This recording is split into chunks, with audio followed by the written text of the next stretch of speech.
um só, por tua cabeça.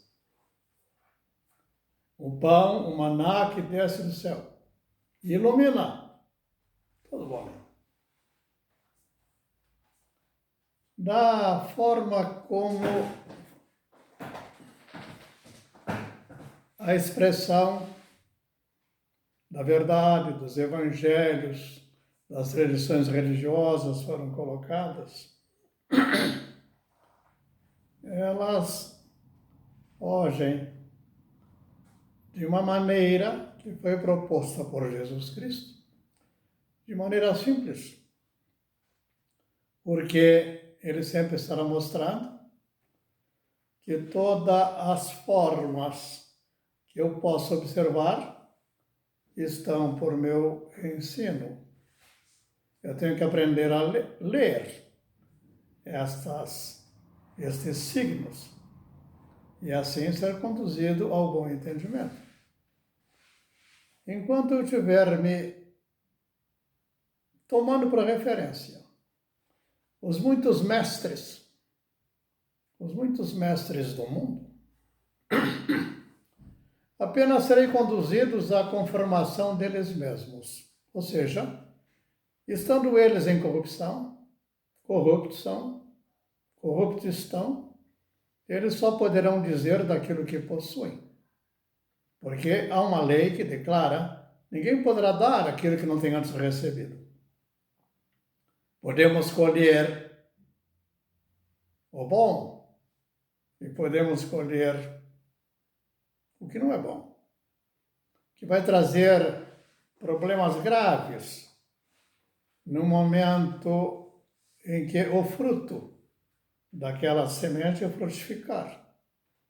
Assim compreendemos o vício como um resultado dessa conformação, das ofertas de bebidas, de coisas, isso e daquilo. E as outras deformações da forma de pensar, do juízo, dos referenciais a partir dos quais julgarão. Não conseguirão julgar fora do que possuem.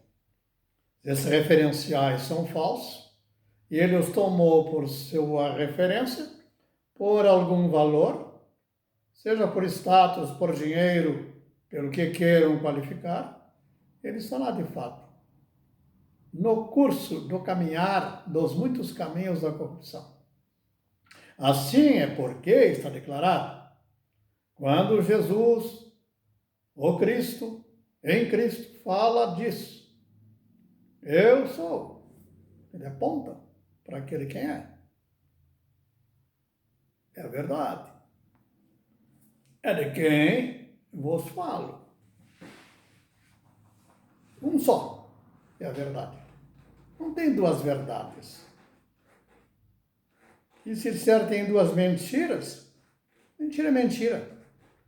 Não importa quantas mentiras dirás. Melhor, direis. Se eu uso a palavra tu, ou segunda pessoa do verbo eu sou, estaremos afirmando que esse estará dizendo verdadeiramente. Mas se eu digo muitas mentiras ou poucas mentiras, como está também escrito, assim está escrito, que diz o profeta, diz Jesus Cristo, o infiel no pouco é infiel no muito. O fiel no pouco é fiel no muito. Sempre será fiel. Não tem fiel relativizado. Esse relativismo é exatamente um mundo caótico. É o que vos foi ofertado por pão terreno, cheio de lama, e todos nesses pães pisam. Ou seja, os próprios homens, entre aspas, que assim se tratam, em seus status, por cabeças de algum partido. Compreendamos isso. Retornando, voltamos ao campo de um só.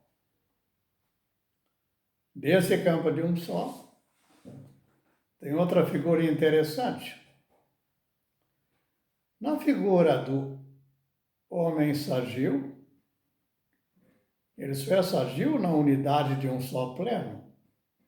Não tem como ser divisível.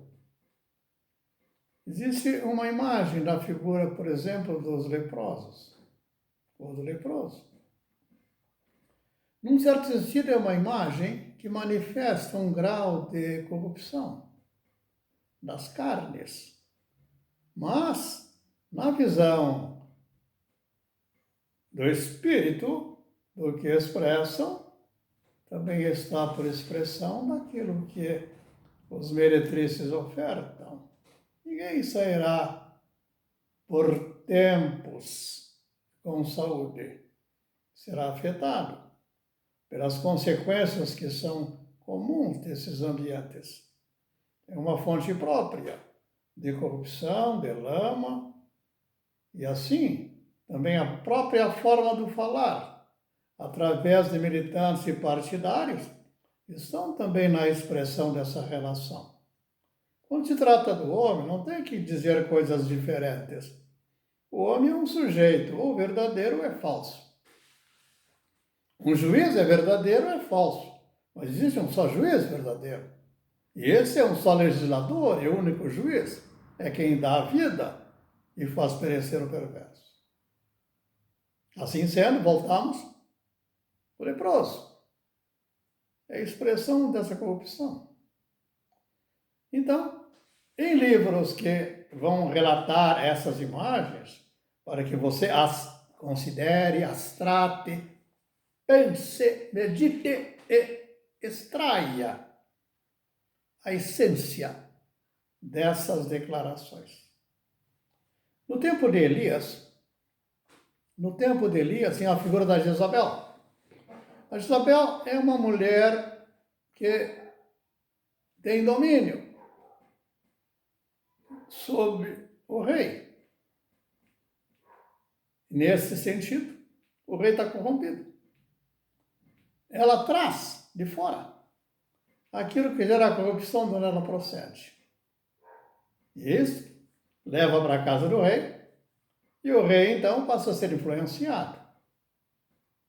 O profeta chama a atenção e diz nos Salmos da seguinte maneira: tira o perverso, diante do rei, e o seu reino se firmará na justiça. Mas, se o perverso está nessa proposição de autoridade, a um nível de autoridade, ele será fator de caos, de confusão, de conflitos e de um relativismo maligno, maléfico.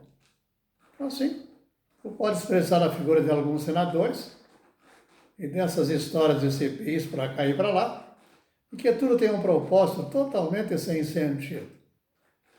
A custo caro, são bem pagos. Bem pagos, não. Pagamos um mal, de uma maneira extremada. E eles são exaltados. Retornam, estão na figura dos que se julgam sadios. Então, na figura do tempo de Elias, tem a figura da Jezabel, a figura do rei corrompido pela Jezabel. E sucede que tem um momento em que retornam e falam de Eliseu.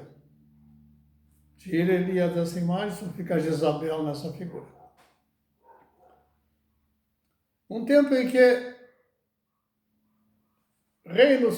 um reino forte cercou a cidade. E essa cidade, considere, Jerusalém, cercou a cidade e naquela época, os exércitos ficavam anos cercando a cidade, impedindo que entrasse comida e bebida, o que fosse, até que eles tivessem fome. Como consequência, vai aparecer a boca do profeta dizendo que esse é um estado figurado em que a expressão do próprio Espírito, ou seja, tudo aquilo que possamos compreender, chamamos de história, de algo que eu digo de um fato. O que quiser dizer o historiador, ou dizer os mestres do engano da mentira, tratarão aquilo por verdade. Não tem verdade. Verdade é a essência que eu tiro. Dando sequência, compreendamos. Diz que haviam 4 leprosos fora da cidade. Por quê? Era estabelecido que os leprosos ficavam fora dos muros, para que não contaminassem os que estavam dentro. Mas nessa visão, aí, o que fica mostrado é que a maior dimensão de corrupção não era daqueles leprosos na sua aparência, eles estavam por um tipo daquilo que estava lá dentro da cidade. Ou seja, estavam morrendo de fome. Esses leprosos, já que estavam afastados da cidade, não podiam entrar na cidade, passaram a olhar e não podiam ter comida. E chegando na ideia do cerco, que todos achavam que estava ocorrendo, com os exércitos inimigos presentes, observaram que aquilo tinha havido uma espécie de uma batalha, porque apareceu outro inimigo, o inimigo, mataram-se entre si. E tudo o que era possível, necessário para a cidade que faltava, já estava lá.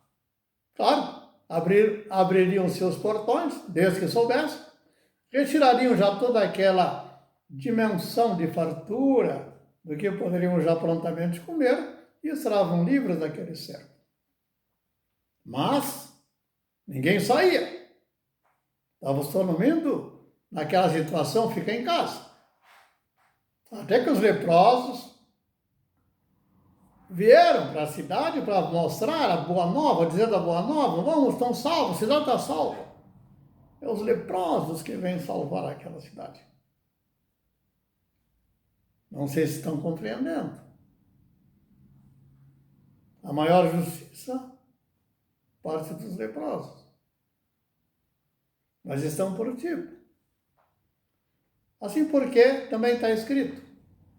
Quando se trata da visão do Mashiach, do Messias que viria, também tinha um vínculo com a ideia do leproso. Diz que esse leproso ficaria fora dos muros. Esse leproso morre fora dos muros. Então aí está. Algumas imagens que são totalmente do Espírito. Não queiram tomar essa concretilha do caos do mundo para achar que vocês têm ali um caminho adequado. Não tem. Não há possibilidade. O fundamento é um só eterno é Deus. Criador dos céus e da terra e tudo que o universo contém e te traz ao teu íntimo. Compreender e entender. O universo? Não. Ele, o sujeito, que te identifica. Ele és tu, por filho chamá-lo e por chamá-lo de pai. Justificado em verdade, em justiça. Nesse momento em que isso sucede no teu coração, isso chama-se convicção de fé. Não é solto, é racional. Quando isso ocorrer, dirás, eu sou livre. Eu estou livre. De um só livre. Quem me justifica? Quem me purifica? Quem me acolhe? Em verdade. De um só sejas tu. Pela palavra do bom, um só bom. Sejas tu por bem dito. Tu e tua casa.